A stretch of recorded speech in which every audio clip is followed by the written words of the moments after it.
ہمیں ہمت و قوت دیتا ہے. 1998 میں جب مجھے ڈاکو آئے اسی فیکٹری میں, یہی آفس تھا, یہاں گولیاں مار کے مجھے 4. اب ڈاکٹر کہنے لگے بھائی یہ مشکل سے آدھا گھنٹہ کی. ڈاکٹر ایوب رائے صاحب کا حنیف مان کے مجھے میں بے ہوش کیا ہوتا, لیکن ساری باتوں نہیں سن رہا. وہ ایک ڈاکٹر دوسرے کہا تھا سر جی انہوں کڈو اتوں نکالو, یہاں کے گھر والے بڑے تگڑے نے, انہوں لال بتی بھیجو, یہ جی کچھ ہو گیا نا انہوں کے گھر والے نے ادھم پا دیا. تو 1998 کی بات ہے, اور یہ کیا کہہ رہا ڈاکٹر آدھا گھنٹہ جیے گا. پھر مجھے لے گئے بھائی لال بتی, ڈاکٹر نے پلان کر لیا تھا رکھنا نہیں بندے کو, یہاں پر ہنگامہ ہوگا. اب وہ مجھے لال بتی لے گئے. اب جو بندہ جینا ہی جس نے آدھا گھنٹہ اس کو رکھ لو یار, لیکن وہ بولے ہمارے سر کیوں آئے, حیدرآباد لے آؤ. اب حیدرآباد لے گئے, انہوں نے آپس میں میٹنگ کی 4-5 ڈاکٹر نے, کہا بھائی رات نکال دے گا, ہمت تو لگ رہا ہے رات تو نکال لے گا. صبح 1998 میں 2009 تھا غالباً, احسان بھائی کے ساتھ میں گیا ڈاکٹر صادق صاحب کے پاس حیدرآباد. تو انہیں بھی یہ لگتا تھا کہ شاید میں کوئی 4-6 مہینے کا مہمان ہوں.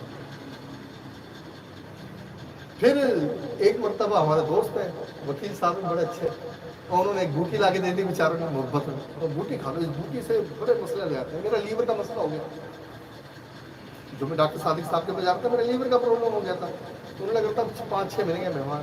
اچھا انہوں نے کہا یار بوٹی کھا لو, یہ بوٹی یہ دم کری بوٹی ہوتی ہے, بڑی اسپیشل بوٹی تھی. مجھے اس بوٹی کچھ نہیں پتا, تو وہ زبردستی مجھے یہیں پر دے گا, بولے یار بس کھا لو یار میری خاطر. ہے کیا یہ, کچھ نہیں بس یہ جڑی بوٹی کھاؤ گے, صبح تھوڑا خون آئے گا, اس میں جمع ہوا خون ہوگا, اور آپ بالکل چنگے بھلے ہو جاؤ گے, ایک دم لیور بمبارڈ ہو گا. ٹھیک ہے جی, معلومات تھی نہیں, محبت بہت تھی ان سے.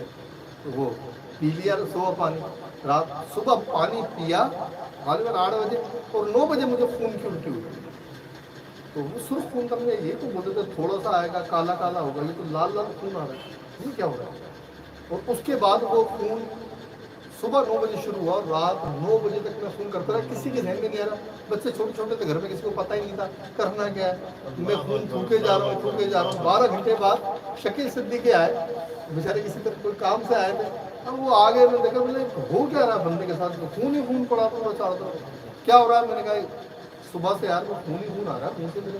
وہ کہا بھائی کو کاٹ پیٹ ہو گئی, اندر کو کٹ پیٹ ہو گئی, اتنا خون تھوڑی آتا. وہ لے کے بھاگے. مجھے جہاں تک یاد پڑتا ہے وہ ڈاکٹر کو لگا کہ میں شاید مر چکا ہوں, ان کو لگا میں مر چکا ہوں. تو زندگی میں بہت ساری اس طرح کی چیزیں آتی ہیں جہاں ڈاکٹر کو لگتا ہے کہ سب کچھ ختم ہو گیا. میں بتانا ہی چاہ رہا تھا کہ یہ ساری چیزیں جو میرے ساتھ ہوئیں, اس میں میرے پاؤں کی جو ہے ہڈی بھی ٹوٹ گئی.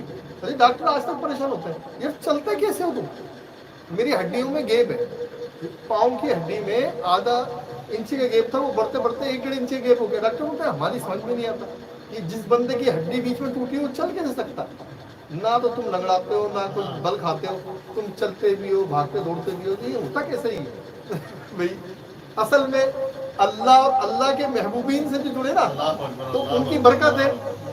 ڈاکٹر کہتا ہے 6 گھنٹے مر جائے گا, 2 گھنٹے مر جائے گا, آدھا گھنٹے مر جائے گا, یہ ہم مر کے ہی نہیں دے رہے. 22-23 سال ہو گئے. تو بتانا نہیں چاہ رہا تھا کہ میں بتانا ہی چاہ رہا تھا کہ دیکھو جو تکلیف اللہ دیتا ہے نا اس کی ہمت بھی دیتا ہے. بتانا ہی چاہتا تھا. جب میں خون اگل رہا تھا نا تو میرے بچے بہت چھوٹے چھوٹے سے بچے تھے میرے ساتھ, تو وہ تو مجھے نہیں لے کے بھاگ سکتے تھے ہاسپٹل. پھر میرا بڑا بیٹا آیا رات میں, اس نے دیکھا, وہ مجھے لے کے بھاگا.